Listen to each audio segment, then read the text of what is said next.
Insights, solutions, and networking all come together at RSA Conference. Join a global cybersecurity community at rsaconference.com/ITSP-MAG24. Marco. Sean. I've seen your itinerary. You've seen it? I've seen it. It's online. Oh, privacy. I can't do anything anymore. It's all right there. I know what time you're leaving, the airports, rental car. That must have been my AI assistant that didn't protect my data. but it got a beautiful job in booking everything exactly the way I wanted to. Right? And I think have to balance, Sean. I was confused though. You're going to Helsinki. I wish. Well, actually, I'm going to Europe after, but not to Helsinki, unfortunately. I know. We don't get to go there, but our guest gets to come to California for RSA conference. Anu Talus, thank you for being part of the conversation today. Thank you for the invitation. It's my pleasure. And for bearing with us as Marco and I be silly.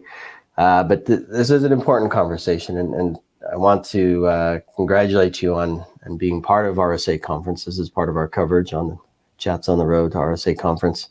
And you have a session there, a panel, where you're looking at data privacy, of course. And we're excited to learn a little bit more about that topic from you and what folks can expect to hear and your overall view of data privacy. We're going to connect it to, you guessed it, AI as well, I think, right? So we'll dig in a little bit to that. Before we get into that, though, a few words about who Anu is and maybe a brief view of how you arrived at the EDPB as well. Well, if I start by introducing myself, I am the Finnish Data Protection Ombudsman, or Information Commissioner, if you prefer that. And I'm the chair of the EDPB, so the European Data Protection Board. So it is a dual role. And starting with the EDPB, what we do, what the EDPB is, the European Data Protection Board. It is an EU body which brings together all the national data protection authorities. So all the EU and EEA information commissioners to make together decisions and to find a harmonized approach how to apply to data protection legislation in EU. And it has a competence, for example, to make binding decisions. So it's an EU body which brings together national data protection authorities with the competencies to make binding decisions. We have several different tasks. We, for example, provide guidance, and this is something we've been doing a lot during the past, let's say 5-6 years.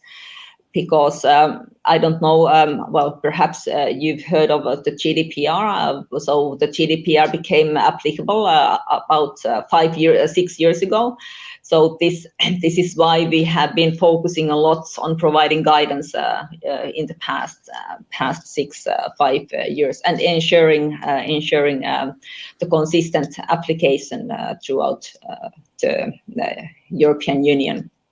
We also have a role as a dispute resolution mechanism, as a dispute resolution body. So in cases where the national data protection authorities, the national information commissioners, are not able to agree on a subject matter among ourselves, it will be then brought to the European Data Protection Board, to the EDPB, for a decision, and those decisions are binding.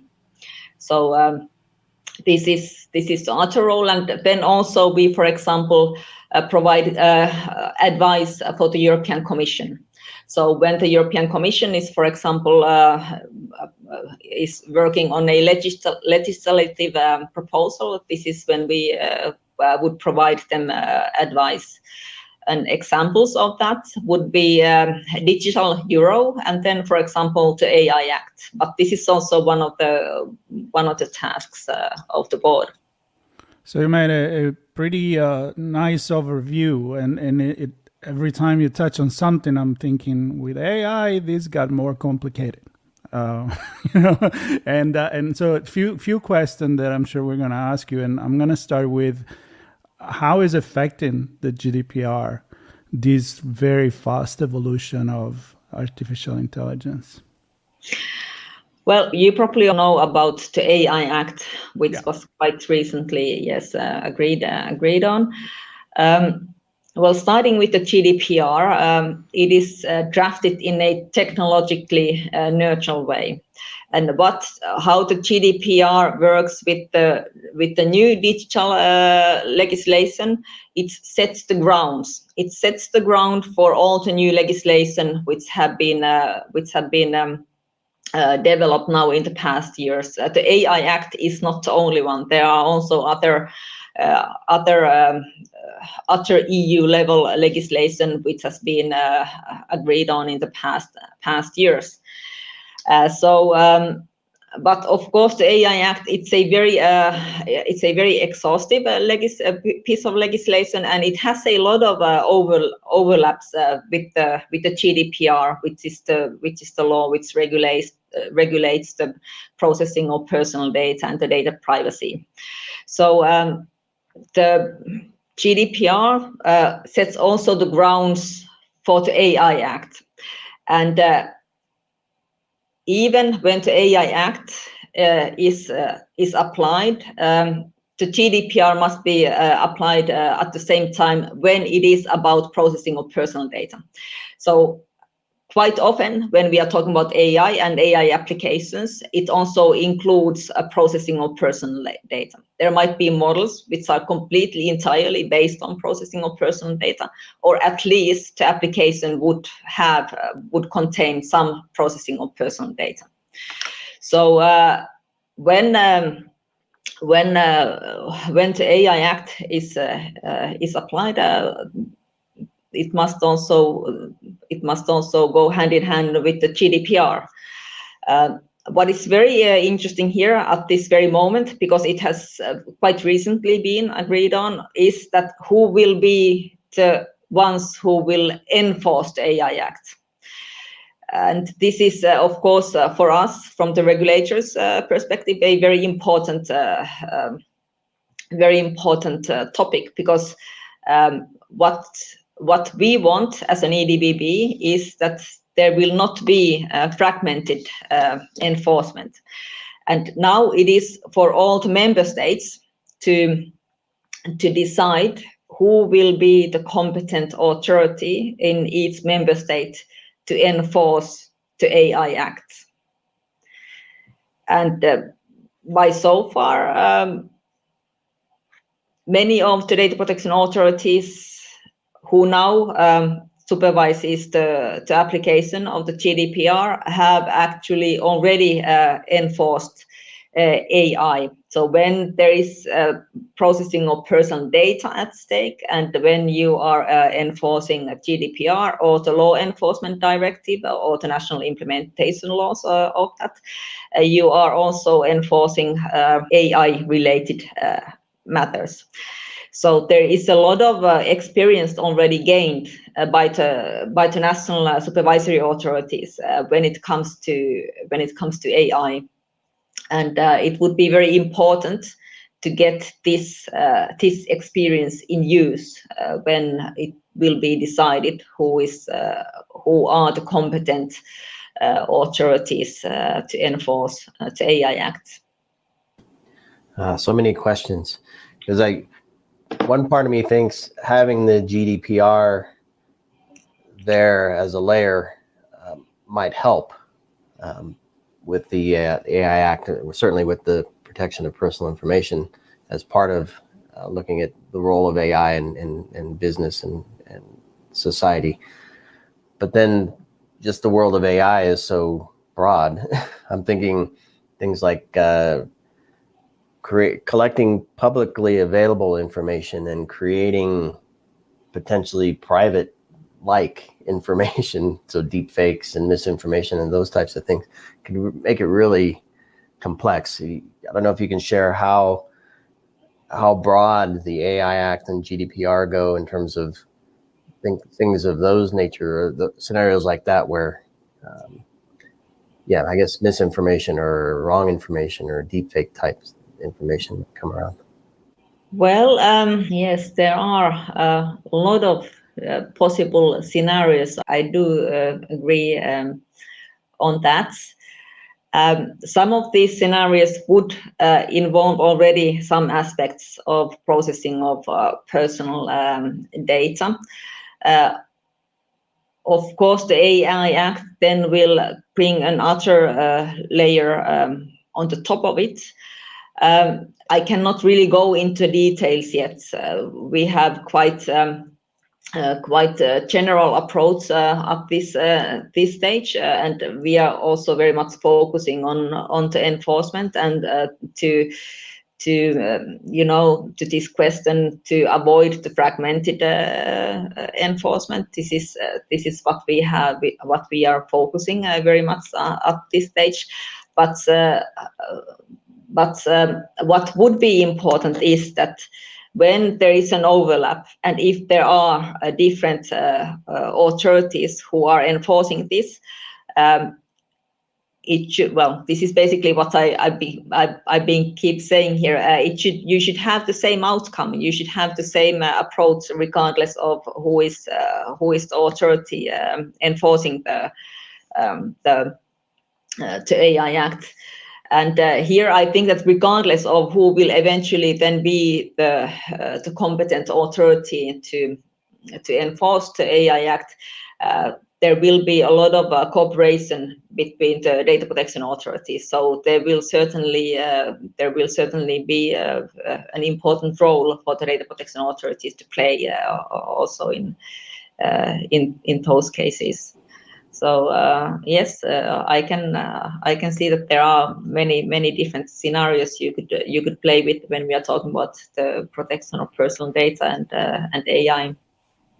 So in the panel that you're going to be part of at RSA conference, which of course will give more information for people that want to come and participate in the audience, you're actually sitting down with some company, some big players in the AI industry, and I'm interested in knowing what stage are we in, and when you talk about ethics in AI and how the consumers, which is something that of course the GDPR has clearly mined, probably more than in this side of the world, in the United States, where are we standing in the perception and the way that we want to really protect these people that are starting to use AI? Maybe they're already using AI and they don't know about it. And how your conversation with this player is from a legislative perspective? Well, if I start first with what new the AI Act will bring to what we have now, and then perhaps I will go in more to the ethics and of the assessment of different systems. One of the core novelties of the AI Act is that some AI systems are not allowed at all because they are not in accordance with some core values, some core EU values. And an example of this would be a social scoring. So this type of limitations are set in place to protect the people, not only citizens, but the people also on more general level. What is of course always very important is to and this also comes from the GDPR, to have to conduct a thorough assessment of the impacts. So to have a thorough assessment of the risks involved in the processing, and this is also something where then the AI Act will have a different layers, different ranks of risks depending on the type of processing we have. have at stake. So of course, it's always what is important here. It's always to find the right balance, because at the same time now we are very much focusing here how we should be quite prudent with the AI, but at the same time it can also bring quite a lot to the to what we have at the moment. It's a very valuable way to improve many things. For example, let's in many different fields. So it's always about balancing and assessing to carry through a very thorough risk assessment, so that you can actually do the balancing. You need to see and to be very honest with the risks, to be able to balance those risks with the application we have at stake. So this is one of the reasons why this is very interesting. And I think this is also it is same with the protection of personal data. It's not about banning something entirely, but it is about finding the ethical way to use it and to have it developed. So this is why I quite like this field. There is always something new. You have never, you're never in a ready-made world. So this is I think one of the perks in this field. So I want to dig into the panel in one second, but I have one more question, because we're talking about risk, we're talking about ethics, we're talking about technology, we're talking about rules and laws, and to me that paints a picture of a lot of different roles of folks. And I know in the States, I feel that we struggle with bringing together researchers and security and privacy and politicians and lawmakers and enforcers, and the list goes on, in order to come up with something that's meaningful and enforceable, and people know why, right? There's no question of why we're doing this. Can you describe how that works for you? That might be a big open question, but maybe just a brief overview of, do you have those folks involved so we can understand this is how AI works, this is how technology surrounding AI works? Because you just maybe described some scenarios of, in healthcare we can achieve this, but only if we understand GDPR and the AI Act in these scenarios, and bringing these people together.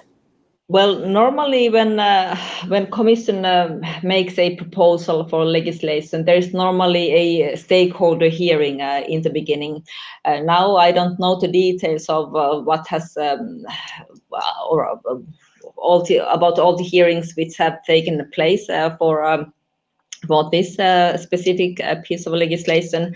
But this is also something that we can do, for example, into EDBB when we are working on guidelines. So we can have a stakeholder hearing to hear a different angles, different approaches for a certain topic. This is the legislative in the legislative process. It is of course even more important to have hearings and the views from different angles to find the best possible balance there. Well, it's definitely important to bring together, and this is a conversation in cybersecurity we have all the time, and bringing together the legislators and the people that make the rules and people that make it enforce, and the innovators in the industry that are always trying to, by definition, pushing on the limits of what they are allowed to do, because they may give an advantage on the market, something interesting for people to jump on, and we see this all the time. So it's about balancing a lot of different things. So as we're closing here, I know this is the first time that you're actually going to be at RSA conference, and you're going to find a lot of cybersecurity people there.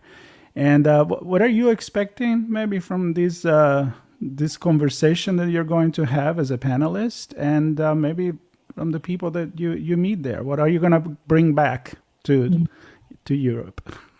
Well, this is actually, I think that what we just talked about just now a minute ago is also very much what I'm looking for from the conference, to have a little bit, to see and hear a little bit different angle, a little bit different perspective, and to be able to engage in those conversations. This is something what I very much value, and this is actually also something what I like in my role in the EDBB chair. I very much like to listening to different members and the different angles of the members, and then trying to find the best possible solution for that. But this is very, very much what I'm looking for from this conference, to have and hear a different angle to the topics which we actually have in common. Well, it's an exciting time, no question about that, and lots to do. So I'm appreciative for the work you're doing at EDPP and bringing